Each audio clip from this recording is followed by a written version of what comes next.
Om Shri Gurubhyo Namah Harihi Om Dhyayamo Dhavalavagunthanavatim Tejomayim Naishtikim Snigdhapangavilokinim Bhagavatim Mandasmita Shri Mukhim Vatsalyamritavarshinim Sumadhuram Sankirtanalapinim Syamangim Madhusikta Suktim Amritanandatmikam Ishwarim Om Amriteshwaryai Namah Om Amriteshwaryai Namah Om Amriteshwaryai Namah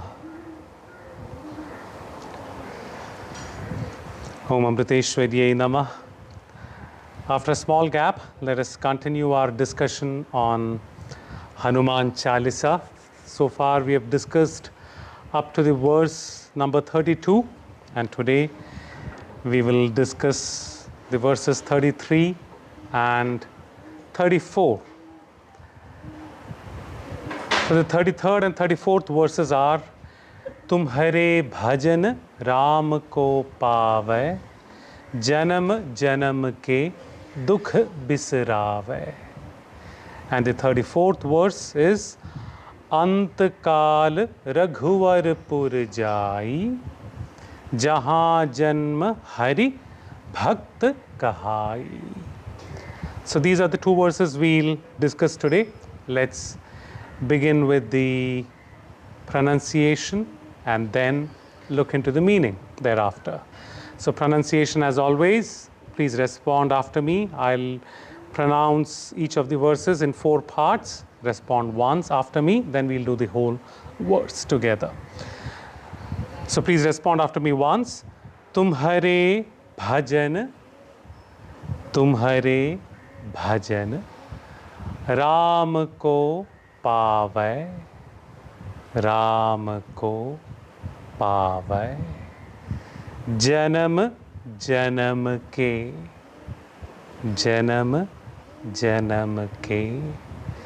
दुख बिसरावै.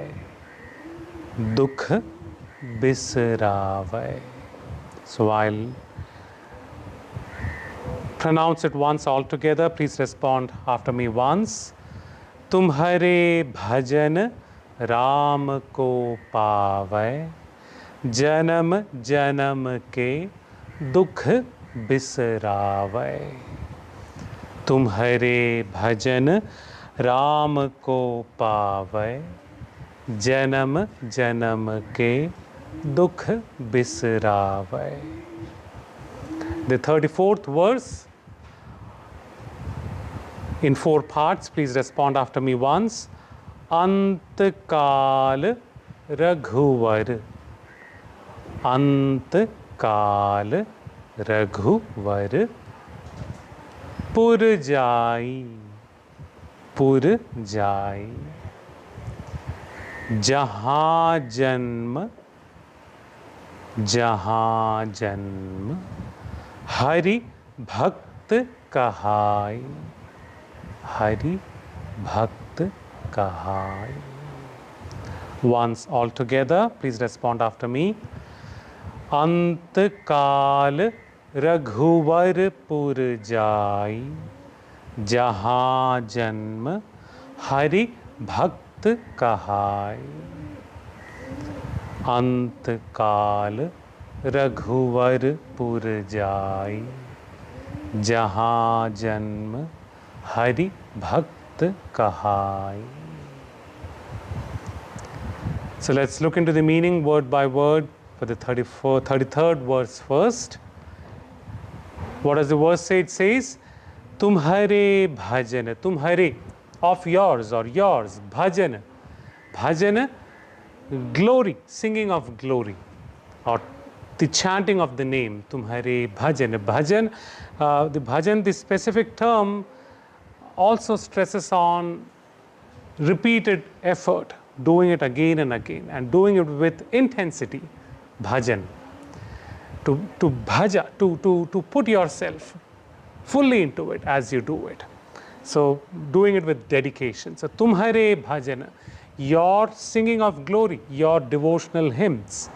Ram ko pave. Ram, Lord Rama. Ko, him, or of Lord Rama, or not exactly Lord Rama referring to Lord Rama. Pave. One obtains, one attains. So your bhajan will lead one to Lord Rama, will help an individual attain Lord Rama, the ultimate state that Lord Rama represents. Janam janam ke, janam, janma, birth, life. Janam janam, of various births. Ke, of. Dukh, problems, the sorrow, the issues pertaining to the number of births that we have taken. Bisirave, all those get dissipated, all those get kind of nullified. So your singing your glory, singing your hymns, your devotional hymns, helps one attain Lord Rama, the ultimate state. And once one attains that ultimate state, over the births, all that we have accumulated, all the karmas that we have accumulated, they all get dissipated, or they are all dissolved, is what the 33rd verse is pointing out to us. And the 34th verse, it says, Antakala, Anta, end. Antakala, the time, the ending time. So it refers to the ultimate moment of our life, the state of death, or the point of death. Antakal Raghuvar Purjai. Raghuvar, Lord Rama, the one who is the head or the king of the Raghu dynasty. So Raghuvar Pur, referring to the dwelling. So the dwelling of Lord Rama, Jai, one goes. So in the last moment, one who remembers Lord Rama, or continuing with the previous verse, one who remembers Lord Hanuman, would in the last moment or after death attain the state or the dwelling state of Lord Rama. One goes to the abode of Lord Rama. Jahan, where, Janma, where one gets a birth, or one may get a birth. And what would be the birth like? Hari Bhakt. Hari, Lord Vishnu. So Bhakt, devotee. Bhakti is devotion. Bhakt is a devotee. So Hari Bhakt, one who is devoted to Lord Vishnu. So a birth that one may get would be such wherein he would be Hari Bhakt. He would be born delving in devotion towards Lord Vishnu. Kahai. So it is said, or for the sake of. So one's birth would be such wherein one would be dedicated to Lord Vishnu. So Kahai could be interpreted in both the ways. So Antakal Raghuvar Purjai, Jahan Janma Hari Bhakt Kahai. One who in the last moment is in remembrance of Hanuman or Lord Vishnu. Either way we can interpret it, continuing from the previous verse. He attains the ultimate state. He is born, if at all he is born being a devotee of Lord Vishnu, which will elevate him or her all the more to the next state in their spiritual journey over births. So beginning with the 33rd verse, it begins with Tumhare bhajan Ram ko pave. Singing your praise, being devoted to you, helps attain Lord Rama. Or when you say attaining Lord Rama, it can be interpreted in two ways. One, to be when one is devoted to Lord Hanuman, one attains Rama. The term Rama means to be pleasant, to be pleasing. So being devoted to Lord Hanuman, one reaches a state where everything is pleasing, everything is pleasant, the state of true happiness, true joy. So that could be one interpretation one could have when with the first verse, Tumhare bhajan Ram ko pave. One attains that, attains happiness and joy, true happiness and joy, lasting, long-lasting, or everlasting happiness and joy. The other way of interpreting it is to attain Rama itself, Lord Rama, who represents the ultimate state of oneness, ultimate state of realization of who one we truly are. So through devotion towards Lord Hanuman, we can reach the ultimate state of liberation, ultimate state of realization of our true self, ultimate state of oneness, wherein everything becomes, we get identified with that ultimate supreme truth of oneness. So bhakti, the path of devotion, can lead us to that ultimate state, is the statement that is made here in this verse. So it's a general thing, sometimes bhakti is looked upon as an inferior path. So this verse kind of makes a statement that bhakti is in no way inferior. Through bhakti, one can attain that ultimate state, which is possible even through other paths of jnana, through karma yoga, or any of those. Bhakti yoga is equally capable and important, or equally critical in reaching that ultimate state. So through the path of bhakti, one can attain that ultimate state, is what this statement, or this part of the verse is stating, is telling us, is conveying to us. And Tumhare bhajan Ram ko pave. Let us also try to interpret it from a spiritual point of view, from the point of view a spiritual aspirant who is trying to grow. And Lord Hanuman is the perfect example for that, one who teaches us how to be a true devotee. So Lord Hanuman sets the example of being, with all his abilities, still being humble, the example of humility and being unassuming, ever being down to earth, telling whatever I did was with the grace of the divine. So as a spiritual aspirant, when you say, I sing the glory of Lord Hanuman, we are trying to inculcate in us these two very qualities, humility and ego, the state of selflessness and egolessness. So, Lord Hanuman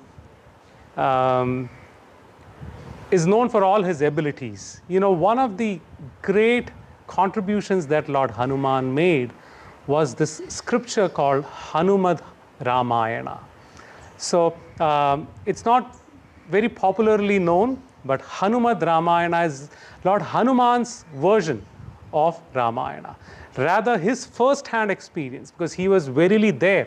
He was literally there in every critical part of Ramayana, and it was Lord Hanuman's own account of all that developed, all that ensued as part of Lord Rama's life and around Lord Rama, revolving around Lord Rama. So when it was a first-hand experience conveying of what happened, it was all the more beautiful and effective. And given Lord Hanuman's abilities, including his abilities in arts, in performing arts, he was such a great composer. He was such a great poet that it seems what he composed was extremely beautiful, quite superior to any other form of Ramayana. So continuing with that, there are two versions of this story hereafter. One, it seems he composed this Ramayana, and it is said that he etched that into some of the rocks of the Himalayas, it seems, or it is also said he etched that into rock tablets.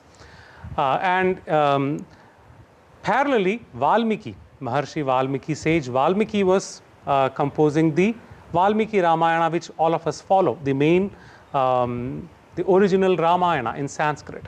And once he completed that, it seems he came up to Hanuman as he went to others to show his work, conveying Lord Rama's life in poetic form. It seems Ramayana is considered the oldest poem. That's why Maharshi Valmiki is called Adi Kavi, the very first poet. So, but actually going by this, he was not the first poet, he was the second poet, because Lord Hanuman composed the Hanuman Ramayana. He completed that even before this. But let's get to what actually happened. So, Valmiki Maharshi comes to Hanuman and shows, look at this work that I have done, and he put in all this effort to put together the Valmiki Ramayana. And as he comes to Hanuman, shows him this his work, he actually happened to see Lord Hanuman's inscription of his Ramayana. And when he just looked at just some parts of that Ramayana, he was quite taken aback. For all that effort that he put in, the Valmiki Ramayana, it seems according to Valmiki himself, was much inferior to the quality of work that Lord Hanuman put in Hanuman Ramayana. And it seems he tells in shock, or he speaks in sorrow, telling, oh, all the effort that I put in is going to go in vain. All the complications that I went through, all the complicated Sanskrit grammar that I went through, all that is going to go in vain looking at the work that you have done. And when it seems Hanuman heard that, he said, I want no such glory aspected to me. And it seems he immediately destroys the whole Hanuman Ramayana. He just completely gets rid of it. And he says, let the Valmiki Ramayana flourish. That was his level of humility and acceptance. That was his level of detachment, dispassion. All that effort that he put in that beautiful work, he just, in a jiffy, he could just let go of it when he heard the plight of Valmiki Maharshi. So that's one version of the story. And there's another version of the same legend. It seems once Hanuman was done with Hanuman Ramayana, he goes up to Rama to show his work. And he says, here, I have written about you, and I've put in all the account that I have experienced firsthand. I've put that in form of Hanuman Ramayana. Here, I dedicate it to you. And it seems Lord Rama's immediate response, spontaneous response was, do I need this? I am no one great. Lord Rama was expressing his humility, telling, I don't need any of this. I am not great at all. I am just a normal being. A normal human being is what Lord Rama said. That was his first response. And his second response was, when you have the Hanuman Ramayana, who is going to get the glory? Rama or Hanuman? Because it has Hanuman Ramayana. Everyone is going to say, Hanuman's work is great. So are you looking for that praise? Or is it actually praising Lord Rama? It was a question that the Guru, Lord Rama, Hanuman's master, puts to the disciple. Is this a work of dedication, or is this a work that will help you gain glory? And it seems when Hanuman heard that this is about praising my own self, or this is something that will give me praises, he immediately destroyed the Hanuman Ramayana. He completely obliterated the Hanuman Ramayana. That's why none of us know of Hanuman Ramayana, because it was completely destroyed by Hanuman himself. Here, to overcome ego. It's a beautiful example of how Lord Hanuman, the moment he heard from Lord Rama, his spiritual master, that this may incur ego, he immediately got rid of it. In no time, in a jiffy, he could just let go of all the effort that he put in. And it seems there is also the belief that the great poet Kalidasa, it seems he happened to stumble upon some of these stone tablets, which he kind of interpreted, and he glorified the Hanuman Ramayana. So probably it's our loss that we don't have Hanuman Ramayana in its original form. But in any case, the point that I was trying to make, Hanuman's attitude of humility, his attitude of devotion, his attitude of selflessness, egolessness, that he could just let go of Hanuman Ramayana, because His point was there should be no glory in praise of me. People should sing the glory of only Lord Rama. So all the praises that we aspect to Lord Hanuman goes towards Lord Rama. That's why tumharo bhajan Ram ko pave. When I seek you, I attain who? I attain Lord Rama. So that's a message that as spiritual aspirants that we should reflect upon. In Sanskrit, there's a verse, I'm not able to point it out to a specific scripture, but this verse is usually chanted as part of the Sandhya Vandanam, as a seeker of knowledge, as a brahmachari, as a brahmachari, one wears the sacred thread as per the tradition. As you come of a certain age, you are initiated into being a student, and you wear the sacred thread, and once you wear the sacred thread, you have your daily prayers, which is referred to as Sandhya Vandanam. And as part of Sandhya Vandanam, this verse appears in that. So, you have these 4 stages, right? The first stage of being a student, brahmachari, grihastha, vanaprastha, and sannyasa. So, as a student, you do the Sandhya Vandanam. As part of Sandhya Vandanam, this verse appears, which goes as Akashat patitam toyam yatha gacchati sagaram sarvadeva namaskaram keshavam prati gacchati. What does it say? Akashat patitam toyam. The water that falls from the sky, referring to the raindrops. The water that drops onto earth, eventually what happens? It makes its way and merges with the ocean. So every drop of water that falls from the earth, directly or indirectly, some way or the other, makes it into the infinite ocean. Similarly, Sarvadeva Namaskaram, our prostrations, our obeisance, our devotion towards any deity finally goes towards Keshavam Prati Gacchati, goes towards Keshava. Keshava is typically Lord Krishna's name, or referring to Lord Vishnu, or in general sense referring to the ultimate divine, the Brahman. So whichever form that we bow down to, it finally goes to the divine. So why does a spiritual seeker reflect on this? Like during everyday Sandhya Vandanam, a student repeats this Akashat patitam toyam yatha gacchati sagaram sarvadeva namaskaram keshavam prati gacchati. So a spiritual seeker reflects on this again and again on a regular basis, just to remind oneself that whatever comes to me, glorifying me, has to finally go towards the actual source of that glory, should go towards the Supreme, should go towards my Guru, who gave all this to me, should go to the Lord, who controls all this. I am just an instrument. So it is for the spiritual seeker to reflect on this very point. Every praise that I get should be directed towards the Guru. That's why we say it was Amma's grace that it happened. When you say that, sometimes it's just mechanical, but at least it reminds us, or kind of subtly tells us, remember, you are just an instrument.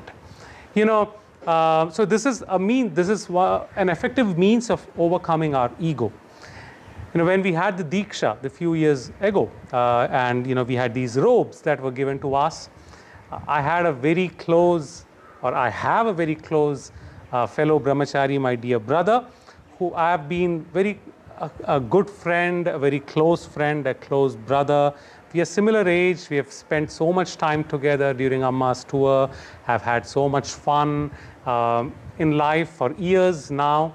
So once when the Diksha ceremony happened, that evening, he comes and he touches my feet. And I was not very comfortable about it. I was like, that's not the bond we have had. That's not the relationship we have shared. You shouldn't be touching my feet. I just spontaneously mentioned that. And his spontaneous response, of course, it was in a joking way. He said, who touched your feet? Who cares to touch your feet?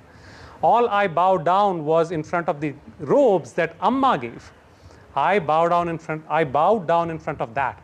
I didn't touch your feet. Who cares about you? Was his comment. You know, that is a profound statement, though he made it in a joking way.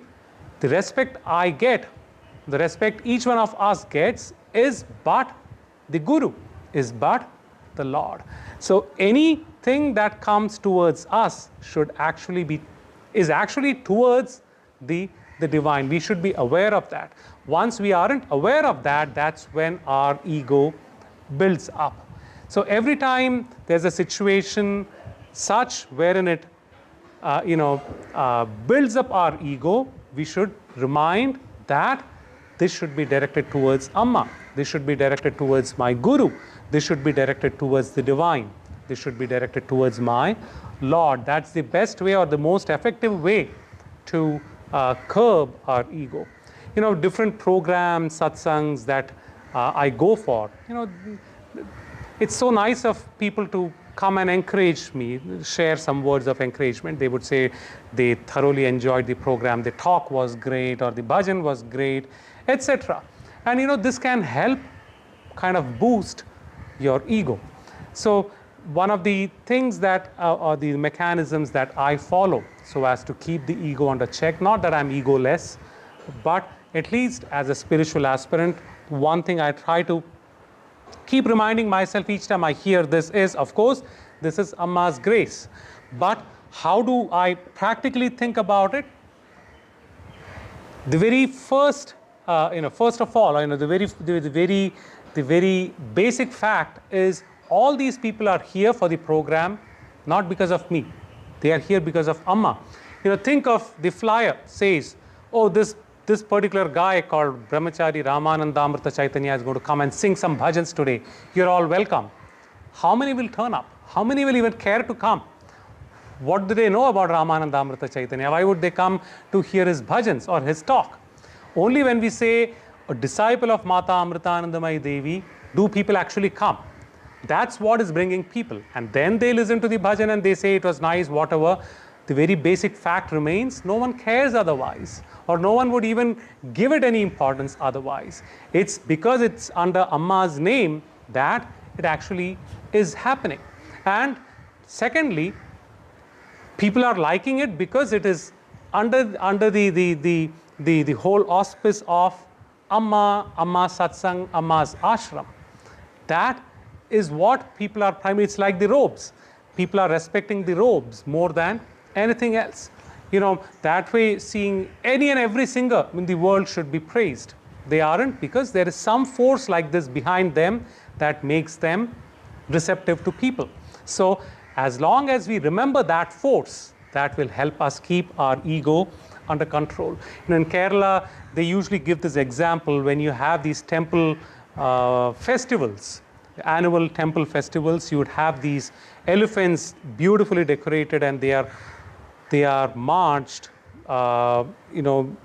through the streets in front of the temple, onto the temple. And everyone is looking at the elephant, and they are thronging around the elephant, crowding around the elephant, and they are prostrating to the elephant, bowing down to the elephant. The elephant may have a tendency to think, I am great, everyone is flocking around me. But the fact remains, why is everyone bowing down in front of the elephant? Because the elephant actually carries a symbol of the deity of the temple on top of it. And that is what people are bowing down to, not really to the elephant. The same elephant, when it walks on the street otherwise, 90% of the people don't even care. The elephant just walks on the street, and some may feed it banana or whatever else. But the respect comes when the elephant is decorated in the temple way and the deity's form is on top of it. That's when people give importance to the elephant. So every time we go as an emissary of Amma, every time we go for anything that we venture into, we need to remember that all the glory that is coming towards us is actually, who is more deserving of that is the force that is acting behind me, which is making me do this. So every time we remember or remind ourselves of that, that would be the best way to keep our ego under check.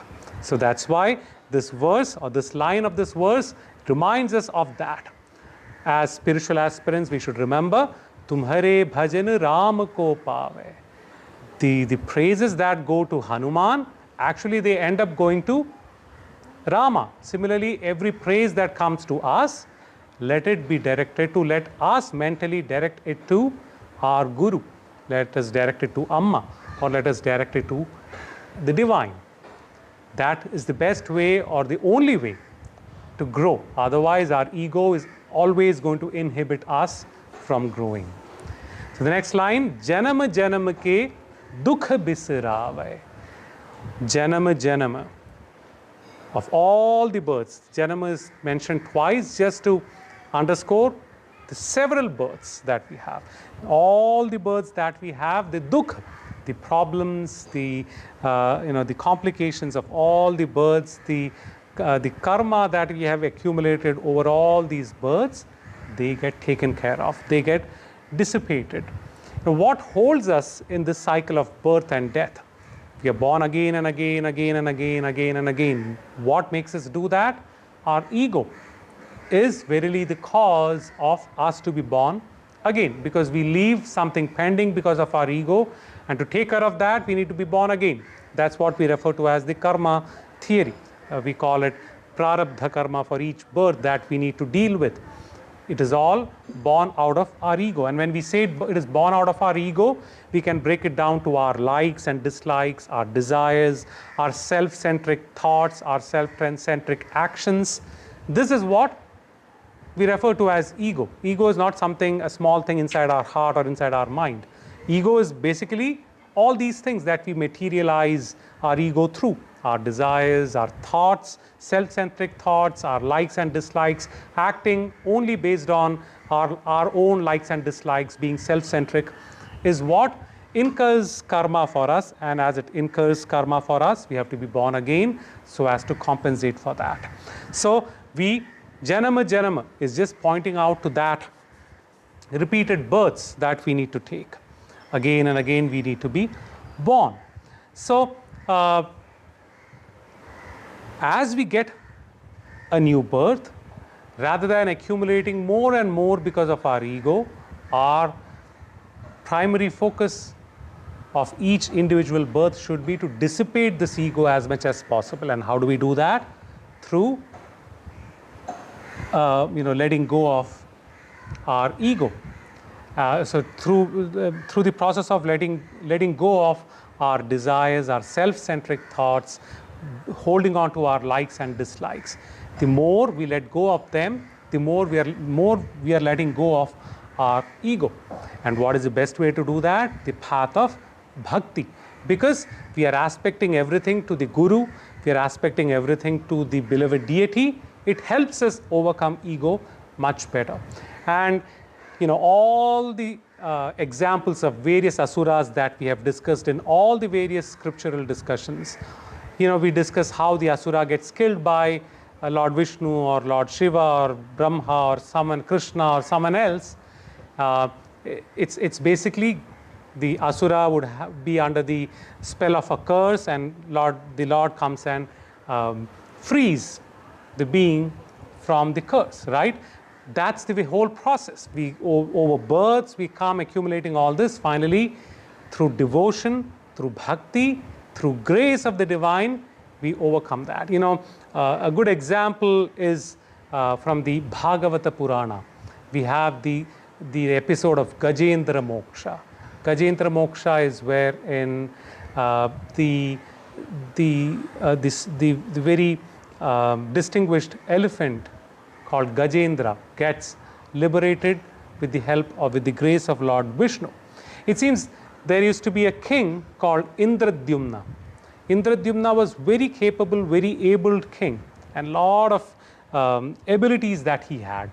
But he was also a little arrogant of all his abilities.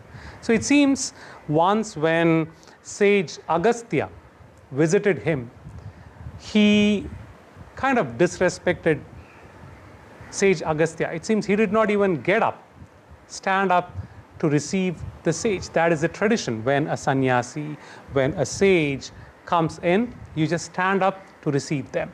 He didn't even do that basic thing, to stand up, and then a few other things ensued thereafter, wherein Agastya decided he needs to be taught a lesson, because that is inhibiting his growth, spiritual growth. So it seems Agastya curses him, telling, you have this huge ego. May you be born as an elephant, carrying this huge body representing ego. And that huge body will bring problem to you. And it seems Indradyumna, the king Indradyumna, had to be born as Gajendra. But when he was born as Gajendra, he was still born as a royal elephant. He was the king of a huge herd of elephants. He had multiple elephant queens, and he led a royal life. And he wasn't aware of the purpose of his birth. Sage Agastya cursed him to be born as Gajendra the elephant. He finally says, may this birth help you attain liberation. So, but he forgets about that altogether. He's not aware of that at all. He's just enjoying his life. He's being arrogant too, being the king of all the elephants, the huge herd that he had. And once he was bathing in a lake along with his folks, with his queens, with his follower elephants, and a crocodile comes and catches hold of his feet and wouldn't let go of it. He was very powerful, but all his power was useless. And as the crocodile caught hold of his feet, his fellow elephants, his followers, one by one, they all started leaving because they didn't want to die. His queens, they all left. And he was left all alone there, getting pulled in to the lake by the crocodile. The crocodile was very powerful. And it was his big body. Had he been small, he could have easily escaped. Because he had this huge body, he couldn't escape from the grasp of the crocodile. And the crocodile was pulling him down, and more and more and more. So first he was trying to struggle with the crocodile. Eventually he realized, all my might, all my power is of no use. Let me call out to Lord Vishnu. Indradyumna, the king, though he was arrogant, one good quality he had was he was heartily devoted to Lord Vishnu. That was one plus point. And Agastya says, Lord Vishnu will come and liberate you when you are born as Gajendra. So it flashed in his mind then that I need to call out to Lord Vishnu, who I had completely forgotten. And when he calls out to Lord Vishnu wholeheartedly, Lord Vishnu appears. And rather than using his trunk and limbs to fight the crocodile, he says, I give up, I surrender. I take this flower from the pond and I extend it to you. He takes his trunk and extends the lotus flower to Lord Vishnu, telling, I offer this to you. Please protect me. And when he developed that attitude, it seems Lord Vishnu rescues him from the crocodile. He kills the crocodile and he is freed from the crocodile, and then Lord Vishnu blesses him to be liberated from his curse. It seems that's how the story goes. So for all the big ego that he had over his births, and finally he was born as Gajendra, Lord Vishnu, when he completely let go of his ego and called out in bhakti, liberated him. Again, so that's what Janam Janam ke dukh bisirave is what this example points out to. There could be a question, yes, Lord Vishnu liberated Gajendra, what about the crocodile? Why did Lord Vishnu hurt the crocodile? The crocodile's case too is similar. The crocodile had a flashback too. The crocodile was actually a Gandharva, a celestial being with special abilities. If I'm not wrong, the Gandharva's name was Huhu, H-U-H-U, Huhu. And the Gandharva was again similar because of his abilities. He was arrogant towards a sage, and the sage curses him, telling, may you, it seems the sage was performing his daily rituals in a river, in a water body. And this Gandharva came and disturbed him. He was trying to disturb his daily ritual, and the sage curses him, telling, you disturb me in this water body, may you be stuck in the water body as a crocodile. And that's how he assumes the form of a crocodile, and he's stuck in that lake. And later the sage, out of compassion, says, Lord Vishnu will come and liberate you from this state. And Lord Vishnu, by putting an end to the life of crocodile, liberates the Gandharva back to his original form. Even that is another example of Janam Janam ke dukh bisirave. Over births, all that we accumulated through bhakti and seeking the grace of the divine, that grace will liberate us from that state. Janam Janam ke dukh bisirave. So, as we go through the process of birth after birth, after birth, after birth, we are accumulating karma, and what is facilitating the accumulation of karma? Our ego. Our primary focus in every birth that we are born in, definitely this birth, now that we are aware of it, our focus should be to let go of the ego as much as we can. What is the best way to do that? Bhakti. Develop devotion, and that will help us. Janam Janam ke dukha bisirave. That will help us overcome all that we have accumulated over all these births. Dissipate that, all that we have accumulated. And when we talk of bhakti, surrender, every time we mention that, Amma mentions it too. That's why I try to mention it every time we refer to bhakti or surrender. Surrender or bhakti is not about giving up or giving in. It is, the divine or the Lord or the Guru. They don't need bhakti. They don't need our respect. They don't need our praises. They are content the way they are. That's why they are Sadgurus. But it is for us to develop humility. It's for us to dissipate or replace ego with something. So what is the best way to do it? Replace it with bhakti. And when we say bhakti, replace it with the attitude of humility. Replace it with the attitude of acceptance. That is what bhakti actually is. That will help us overcome all that we have accumulated over the births. So, tumhare bhajan Ram ko pave. Your praises will help one attain Lord Rama. Janam janam ke dukha bisirave will help us get rid of all the unnecessary things that we have accumulated over several births. And then Antakal Raghuvar Purjai, the 34th verse.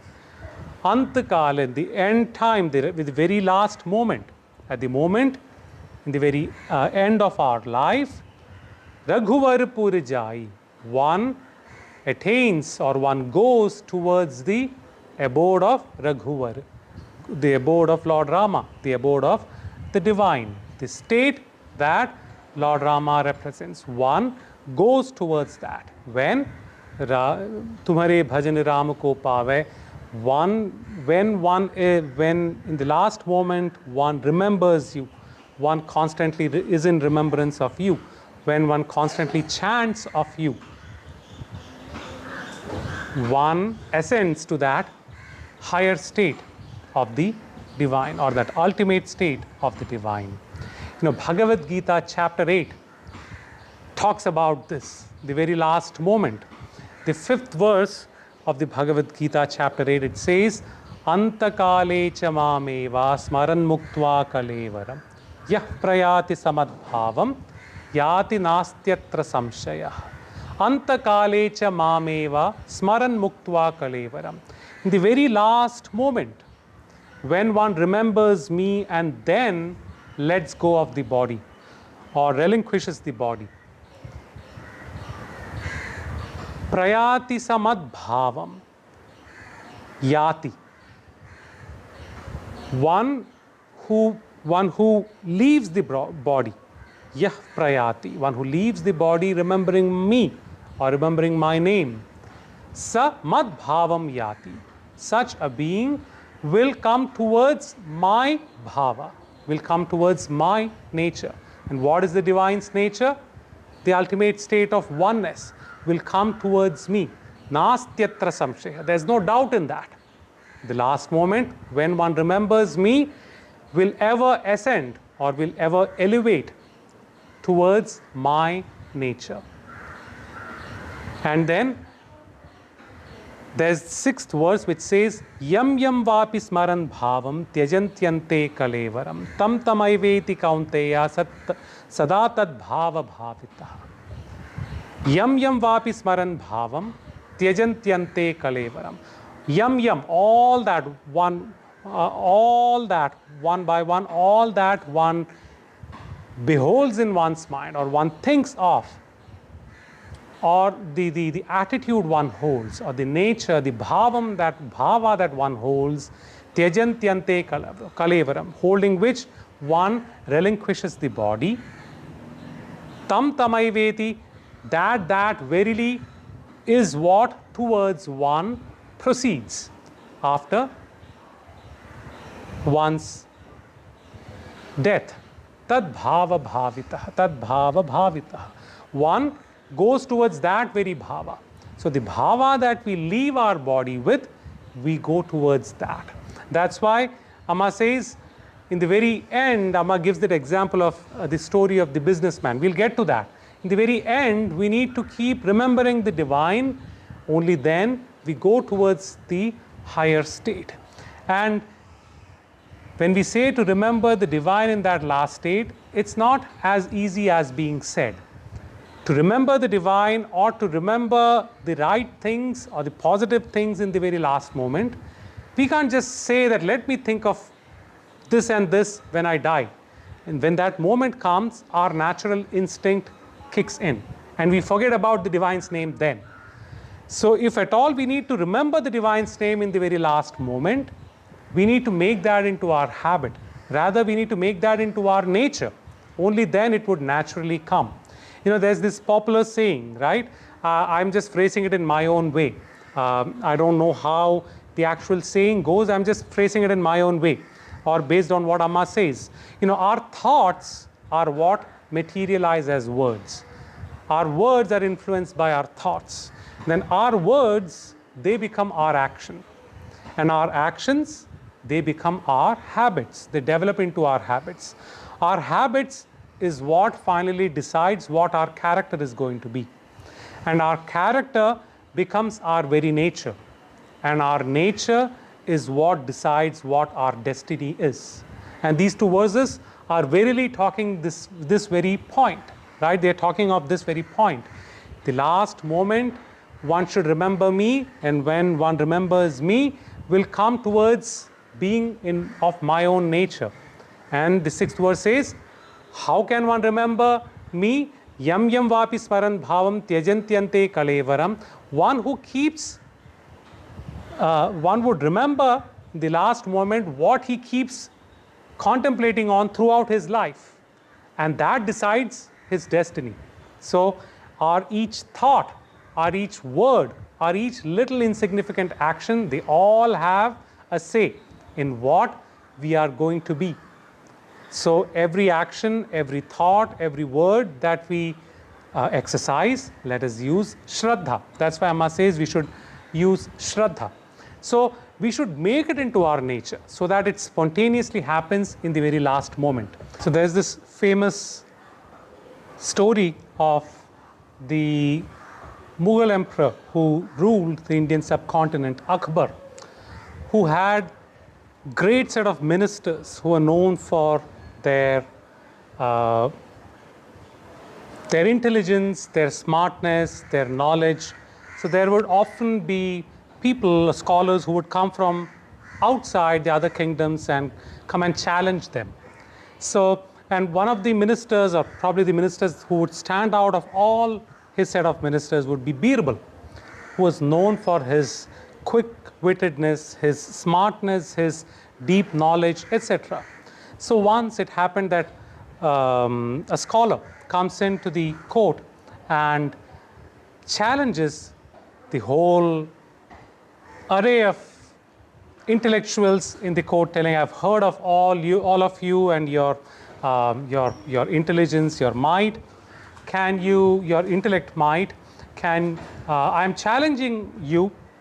I have an ability to speak multiple languages as if they are my own mother tongue, very fluently and very legitimately speaking in those languages. I want you guys to tell me or figure out what my mother tongue is. And every minister tries their best, and every scholar in that court tries their best to go into an argument with him, somehow making him speak out, telling them what his mother tongue is. But he's too smart. He's very well trained, and he came prepared for this. And everyone lost in the bet with him. And he started making fun of Akbar's court, telling, is this the greatness of your court that people are talking about? It's such a shame for all of you that you weren't able to predict what my mother tongue is. So Birbal hadn't come yet. So now king calls out Birbal, telling, come, it's your chance. Can you at least protect the glory of our court? Birbal says, I need some time. Can you give me time until tomorrow? And I will tell you what your mother tongue is. And the scholar says, look at this. He's already giving in, and he's accepting defeat. Birbal says, no, I never said I'm giving in or giving up. Just give me time until tomorrow, and I'll tell you what your mother tongue is. And the scholar agrees. The next morning, everyone again assembles in the court, and Birbal is called out, and he's called upon. He's asked to come and take up the challenge. And Birbal says, I have already figured out what your mother tongue is. Your mother tongue is such and such. And the scholar is completely taken aback. He rightly guessed what his mother tongue is. And he asks Birbal, I'm very impressed by your abilities. How did you find out what my mother tongue is? Birbal said, it is very easy. All I wanted was you to fall asleep. That's why I said I will want time until tomorrow morning, because I know at night you will fall asleep. And when you fell asleep, I came to your chamber. I just brought a feather or so. I inserted that into your nose. And when you got disturbed, you started screaming in your sleep in anger.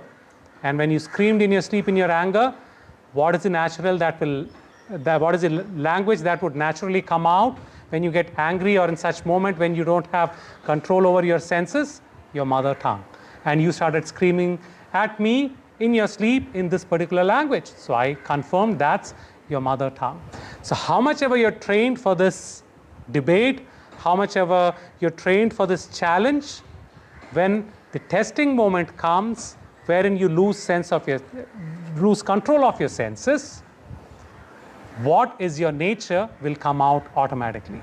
Similarly, when death comes, what will come out, what will we chant, what will we remember, what will we contemplate on, is something that we have built as our nature. We cannot artificially say, oh, I'm going to think of, let me do whatever I want now. In the last moment, I'm going to think of the divine.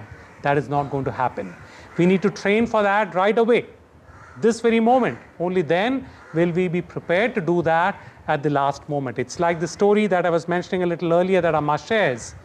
Amma shares the story of Ajamila from the Srimad Bhagavatam. Ajamila was a shrewd businessman, very selfish, and not a very righteous businessman. And he did every deed unrighteous, adharmic in nature, so as to prosper in his business.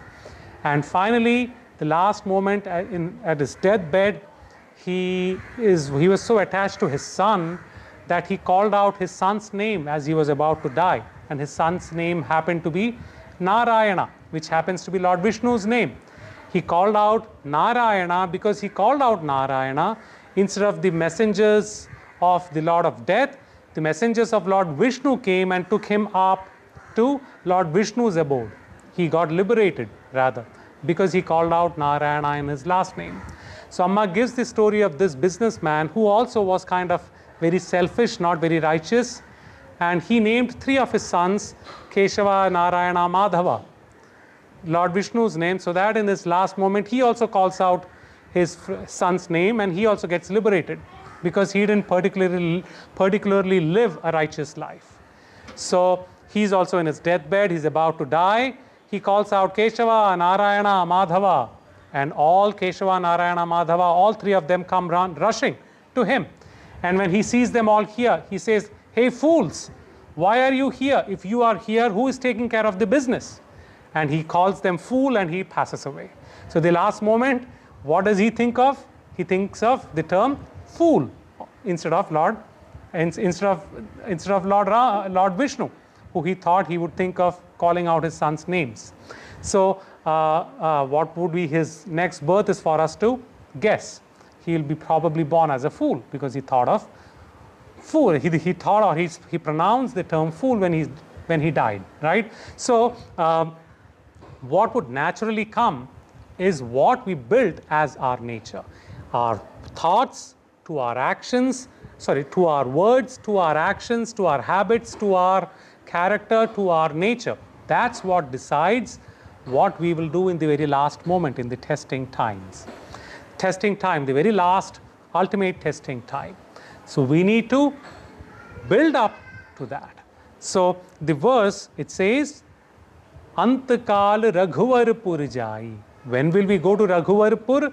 When will we go to the abode of Lord Vishnu, Lord Rama? Is when we practice that throughout our life. Then we become eligible of going to Lord Rama's abode. Jahan Janma Hari Bhakt Kahai. You know, when we say you go to the ultimate state, doesn't mean that we may not get another birth.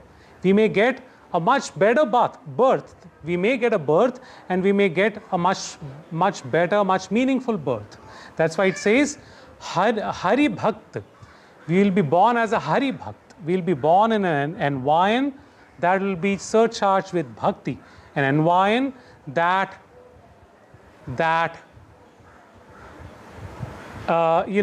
helps us let go of our ego. You know, I'm thinking of the children who are born, or at least who are brought up in the ashram here.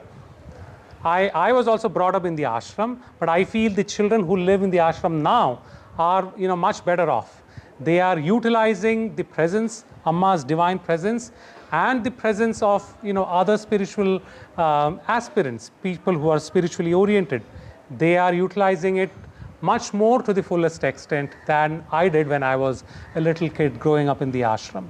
So to be born and to be in that environment itself is a great blessing. Probably all these children, they did great deeds in their previous births that they are having this environment that they are growing up in. So, Jahan Janma Hari Bhakt Kahai. We are born in that Vishnu Loka. When you say Vishnu Loka, like Amma says, heavens is not up above the clouds. When I was little, I always thought heaven was up above the clouds because in the TV series Ramayana, Mahabharata, whenever they showed heaven, there'll be cloud everywhere, there'll be smoke everywhere. So I always thought when the airplane took off, went above the clouds, I would be frantically looking around to see if I see any of these devas walking around, any of these demigods walking on the cloud. That's not the case. Heaven is right where we are, and we create that heaven. And how do we create that heaven? Through bhakti. The more we let go of ego, the more heavenly the environment that we live in becomes. And we transform the place that we live in into Vishnu Loka. So that's what this verse says. As we practice that in our birth, and as we practice that in the last moment of our life, the next life will be such wherein we create that heaven around us. And more we go through this process over each birth, we finally reach the state of liberation, wherein we don't need to be born anymore. So it is up to us to create the heaven that we want to attain. It's not that we need to wait to get to the heaven. It's like the story, we'll share the story and we'll end. It's like the story of, I think I've shared this during other scriptural discussions that we have had previously. It's the story of this small kingdom which had this peculiar rule wherein they would elect one of the subjects, one of the citizens to become the king. And they will remain king for 5 years. And for 5 years, they remain a king. And after 5 years, what happens? The king would be sent out to a remote island, which is full of wild beasts, etc. And they'll have, they would, meet death, a brutal death there. Why was this rule set? We don't know. Let's not ask questions. This is how it was. No questions asked in stories. So every time someone would be coronated as a king, the first day they will be like super happy becoming the king. And over few days, they start coming in terms with the reality that they are approaching their brutal death. So by the time it's a year, by 2 years, their level of happiness really goes down. 3 years, 4 years, by 5th year, they are nervous wreck. Some of them don't even make to the island. They die before that out of fear. So this was the case with every king. Finally, this one particular king who was crowned the king, he was super happy when he was crowned the king. And unlike the other kings, over the days that they passed, the weeks that passed, months that passed, he still seemed to remain as happy, or rather even happier than day one, unlike the other kings. So everyone was quite surprised based on his behavior. Probably they thought he went so crazy that he lost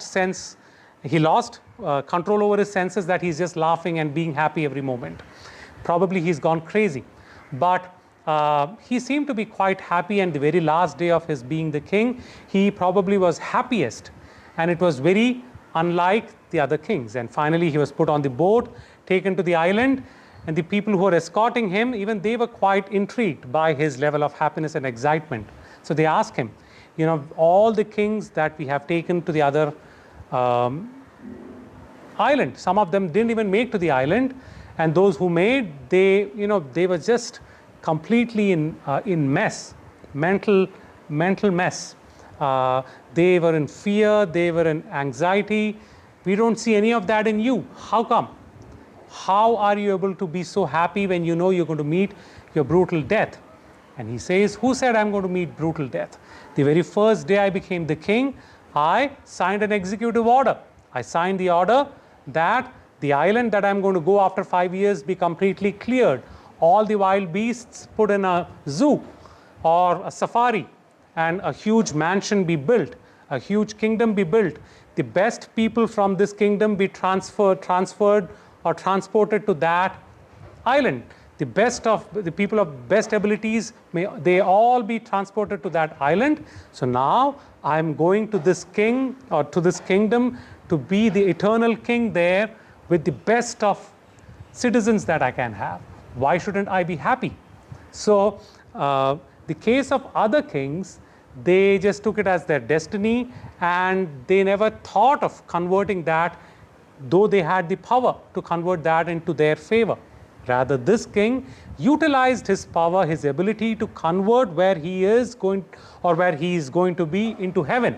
And then he happily lived there ever after. So that is the heaven, that is the Vishnu Loka that we need to get into. What stops us from creating that heaven, that Vishnu Loka, is our ego. And how do we get over that ego? Bhakti is the way. Bhakti is the way to get there. The most effective way, or the easiest way to get there. So let us pray like the example Lord Hanuman set. Though he had all his abilities, though he was already elevated spiritually, he still set an example for spiritual aspirants like us to be humble, to be simple, to develop the attitude of acceptance, to be selfless, so that we develop bhakti. Through that we can displace our ego, and we create that heaven that we long to be in. So let us pray to our most beloved Amma that we are able to reach that state over a few births at least. If possible, this very birth, but at least over a few births. Before we conclude the discussion, just going over the table, the 33rd and 34th verse, just to summarize the message, the takeaway message that we have from these two verses, 33 and 34. 1, devotion or bhakti is the one that can really take us to the ultimate state of oneness. And 2, it will help us, the bhakti will help us get rid of, to expend all the karma that we have accumulated over several births. That's what these two verses kind of, the spiritual message these two verses highlight. So let us reflect on that until we meet the next week for the 35th and 36th verse. So we'll conclude the discussion part here. As is the tradition, we will chant or sing the Hanuman Chalisa. I am in Amritapuri right now, not in the DC ashram, so I don't have the usual accompaniments. We will just have a simple rendering of the Hanuman Chalisa, just with the Ganjira and a Tampura that I'll play on the computer. So bear with us just for a few seconds. We'll get ready and then we'll chant the Hanuman Chalisa. Om Amriteshwari Namah.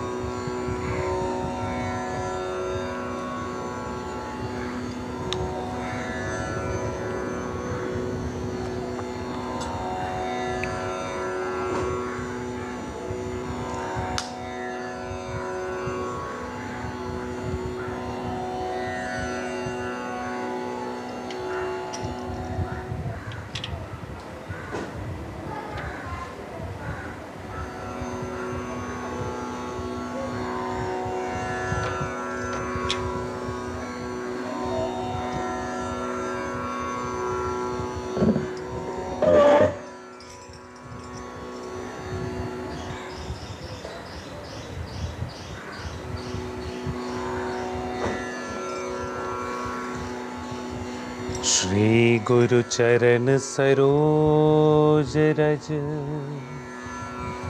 निज मन मुकुर सुधारि बरनौ रघुबर बिमल जसु जो दायक फल चारि बुद्धिहीन तनु जानिके सुमिरा पवन कुमार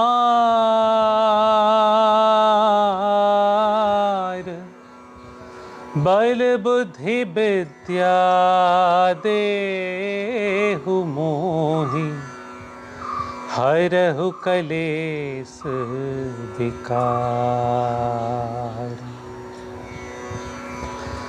जय हनुमान ज्ञान गुण सागर जय कपीस तेहु लोक तुजागर। रामदूत अतुलित बल धामा अंजनी पुत्र पवन सुत नामा। महावीर विक्रम बजरंगी कुमति निवार सुमति के संगी। कंचन बरन विराज सुबेसा कानन कुंडल कुंचित केसा। हाथ वज्र और ध्वजा विराजे कांधे मूंज जनेऊ साजे। शंकर सुवन केसरी नंदन तेज प्रताप महाजगवंदन। विद्यावान गुणी अति चातुर राम काज करिबे को आतुर। प्रभु चरित्र सुनिबे को रसिया राम लखन सीता मन बसिया। सिया राम सिया राम सिया राम सिया राम जय हनुमान। सिया राम सिया राम सिया राम सिया राम जय हनुमान। सूक्ष्म रूप धरि सिंहि दिखावा विकट रूप धरि लंक जरावा। भीम रूप धरि असुर संहारे रामचंद्र के काज सवारे। लाय संजीवन लखन जियाए श्री रघुबीर हरषि उर लाए। रघुपति कीन्ही बहुत बढ़ाई तुम मम प्रिय भरतहि सम भाई। सहस बदन तुम्हरो जस गावै अस कहीं श्रीपति कंठ लगावै। सनकादिक ब्रह्मादि मुनीसा नारद सारद सहित अहिसा। जम कुबेर दिगपाल जहाते कवि कोविद कहि सकै कहाते। तुम उपकार सुग्रीव ही कीन्हा राम मिलाय राजपद दीना। सिया राम सिया राम सिया राम सिया राम, जय हनुमान। सिया राम सिया राम सिया राम सिया राम, जय हनुमान। तुम्हारो मंत्र विभीषण माना, लंकेश्वर भय सब जग जाना। जुग सहस्र योजन पर भानु, लील्यो ताहि मधुर फल जानु। प्रभु मुद्रिका मेली मुख माही, जलधि लांघि गए अचरज नाही। दुर्गम काज जगत के जेते, सुगम अनुग्रह तुम्हारे तेते। राम दुआरे तुम रखवारे, होत न आज्ञा बिनु पैसारे। सब सुख लहै तुम्हारी सरना, तुम रक्षक काहू को डरना। आपन तेज संहारो आपै, तीनों लोक हाँकते कापै। भूत पिशाच निकट नहीं आवै, महावीर जब नाम सुनावै। सिया राम सिया राम सिया राम सिया राम, जय हनुमान। सिया राम सिया राम सिया राम सिया राम, जय हनुमान। नासै रोग हरे सब पीरा, संगत निरंतर हनुमत बीरा। संकट ते हनुमान छुड़ावै, मन क्रम वचन ज्ञान जोड़ावै।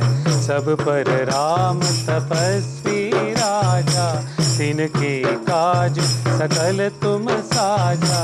और मनोरथ जो कोई लावै, सोई अमित जीवन फल पावै।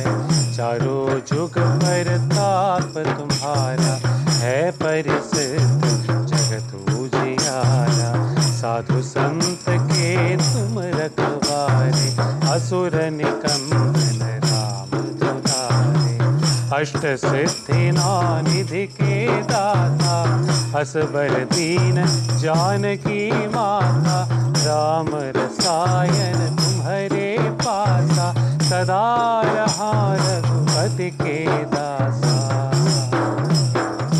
सिया राम सिया राम सिया राम सिया राम, जय हनुमान। सिया राम सिया राम सिया राम सिया राम, जय हनुमान। हरे भजन राम को पावै, जन्म जन्म के दुख बिसरावै।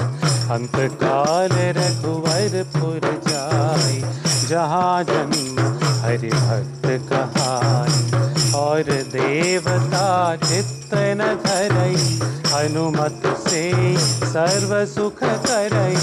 संकट कटै मिटै सब पीरा, जो सुमिरे हनुमत बलबीरा। जय जय जय हनुमान गोसाई, कृपा करहु गुरुदेव की नाई। जो सत बार पाठ कर कोई, छूटहि बंदी महासुख होई। जो यह पढ़े हनुमान चालीसा, होय सिद्धि साखी गौरीसा।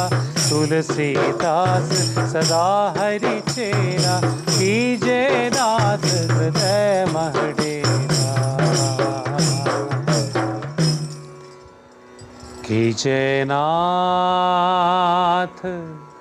हृदय मह डेरा। पवन तनय संकट हरन, मंगल मूर्ति रूप। राम लखन सीता सहित, हृदय बसहु सुरभूप।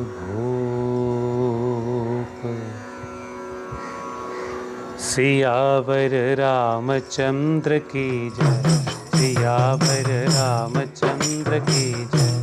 पवन सुत हनुमान की जय। पवन सुत हनुमान की जय। ओ माता सीता की जय। ओ माता सीता की जय। ओ भ्राता लक्ष्मण की जय। ओ भ्राता लक्ष्मण की जय। भरत और शत्रुघ्न की जय। भरत और शत्रुघ्न की जय। सियावर रामचंद्र की जय। सियावर रामचंद्र की जय। पवन सुत हनुमान की जय। सियावर रामचंद्र की जय। पवन सुत हनुमान की जय। सियावर रामचंद्र की जय। पवन सुत हनुमान की जय। सियावर रामचंद्र की जय। पवन सुत हनुमान की जय। सियावर रामचंद्र की जय। पवन सुत हनुमान की जय। सियावर रामचंद्र की जय। पवन सुत हनुमान की जय। सियावर रामचंद्र की जय। पवन सुत हनुमान की जय।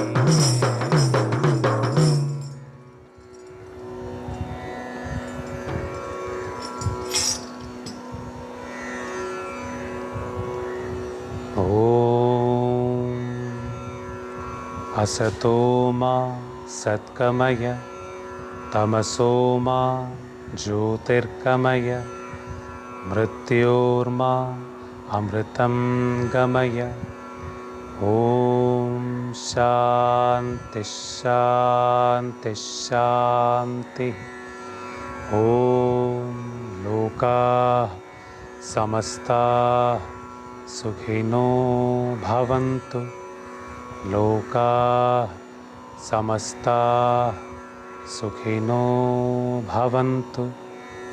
लोकाः समस्ताः सुखिनो भवन्तु। ओम शांति शांति शांति। ओम श्री गुरुभ्यो नमः। हरि ओम।